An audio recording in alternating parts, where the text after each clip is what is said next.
Et de retour parmi vous pour la dernière partie de notre émission, à laquelle nous allons discuter justement de cette initiative lancée par le ministère des AOF, qui lance son salon culturel du Ramadan. Et pour mieux comprendre cet événement, nous avons le plaisir d'accueillir au bout du fil Dr Sami Mandoul, professeur à l'université d'Al-Azhar. Bonjour. Bonjour. Bon Ramadan à vous tout d'abord.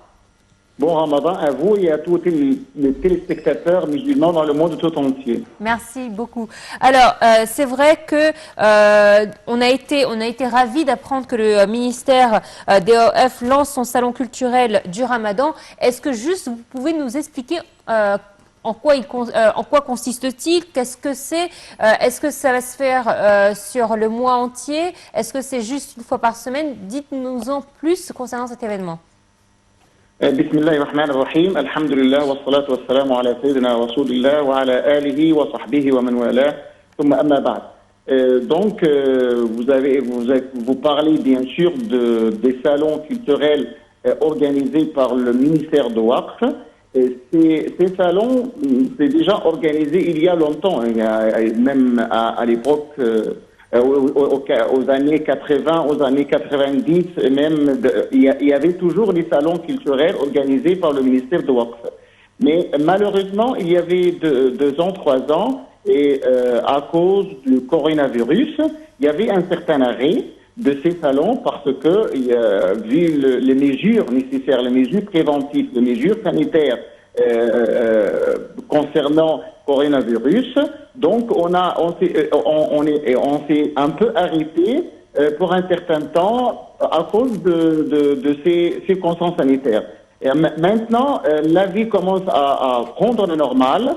On commence à mener notre vie normale, plus ou moins. Donc, c'est une bonne indication, puisque maintenant, on pourrait, dans une certaine mesure, mener une vie normale. Et donc là, le ministère de Waqf a décidé de reprendre ces salons culturels pour, pour lancer une certaine initiative, ou bien relancer une certaine initiative pour essayer de promouvoir des idées de juste milieu.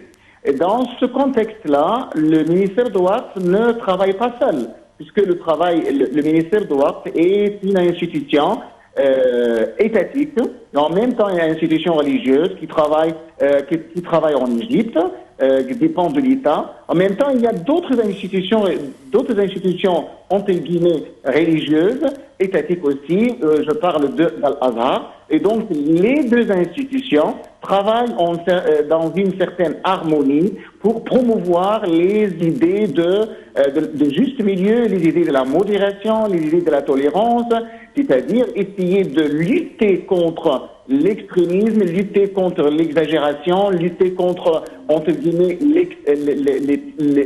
l'extrémisme violent qui peut mener dans un certain temps au terrorisme. Donc, dans ce cadre-là, les 2 institutions travaillent pour essayer de promouvoir la culture du juste milieu dans la société égyptienne. Donc, dans ce contexte-là, vous avez dans ce salon même, vous allez trouver des questions variées. C'est-à-dire, on va aborder des thèmes variés. Oui, on peut parler de jeunes, puisqu'on a aussi besoin de promouvoir la culture de jeunes chez les musulmans. C'est-à-dire qu'il y a des sentences, il y a des prescriptions. Donc, on doit lutter contre l'ignorance en général. L'ignorance en matière de prescriptions religieuses, si on a manque de connaissances en matière de prescription des sentences de jeunes. Donc voilà les éléments d'Al-Azhar, puisque normalement ce sont les éléments, les diplômés d'Al-Azhar et les éléments d'Al-Azhar qui travaillent aussi dans ces salons. Donc dans ces salons qui donnent des cours, qui donnent des conférences, ce sont aussi des éléments d'Al-Azhar. Donc c'est pour cette raison je dis on travaille ensemble dans une certaine harmonie, puisque les cadres qui travaillent dans le ministère d'Al-Azhar, ce sont des cadres déjà formés à l'université d'Al-Azhar, ou bien ce sont des professeurs, ce sont des éléments d'Al-Azhar. Donc là, voici cette coopération entre l'institution azharite et l'institution de Waqf en même temps. Donc là, le thème majeur, il y a parmi les thèmes majeurs, vous avez le jeûne, c'est-à-dire le motif, les finalités du jeûne et tout ça. Mais il y a aussi d'autres thèmes que nous devons aborder, que nous avons déjà abordés, que nous devrions aborder, puisque ce sont des thèmes importants pour la société et pour le pays en général, puisque la patrie a besoin de quoi? Donc, nous devons savoir le besoin de la patrie, le besoin de la nation, le besoin du peuple, et on doit essayer dans ces salons-là de répondre aux besoins du peuple, aux besoins de la patrie. En même temps, vous allez trouver, parallèlement bien sûr, vous allez trouver aussi des activités religieuses et culturelles exercées par Al-Azhar en tant qu'institution aussi, et surtout à la mosquée d'Al-Azhar. Vous allez trouver aussi des conférences, vous allez trouver des cercles pour apprendre pour l'apprentissage du Coran et pour apprendre les sciences religieuses aussi. Donc là, nous voyons que l'État représenté par l'Azhar et représenté par le ministère de Waqf travaille dans ce cadre-là pour promouvoir la culture religieuse et pour lutter contre les idées extrémisme et l'exagération. À vous. Alors, docteur, où se déroulent ces salons et est-ce qu'ils sont ouverts à tous?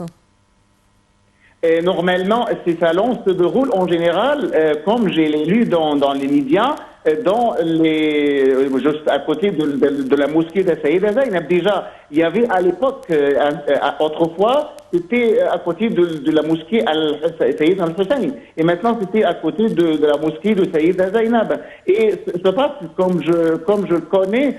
Chaque jour, vous allez trouver un salon, vous allez trouver un thème à aborder, vous allez trouver des éléments qui doivent traiter de ce sujet-là pour essayer de l'aborder de tous les points de vue. Excellent, excellent. Parfait.